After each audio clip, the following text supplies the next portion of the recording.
Hi everyone, welcome back. So in this video, I'm gonna share with you how you can add a channel in MetaTrader 4.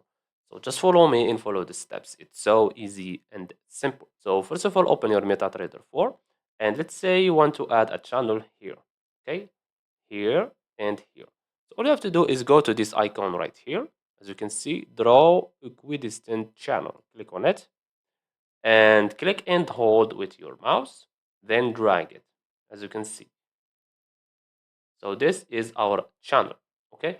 Now let's say you want to extend these lines. So let's say you want to extend them to the left. So all you have to do is right click on properties and click on parameter. And we have here ray left, as you can see. Click on it. And as you can see, that lines has been extended. If you want to do the same here, down or to the right, all you have to do is right click again, properties, and click on ray right. You can keep them both if you want, but for me I will keep ray right. Okay, so click on OK, and as you can see, this is our channel. And that's it. So I hope you found this video helpful.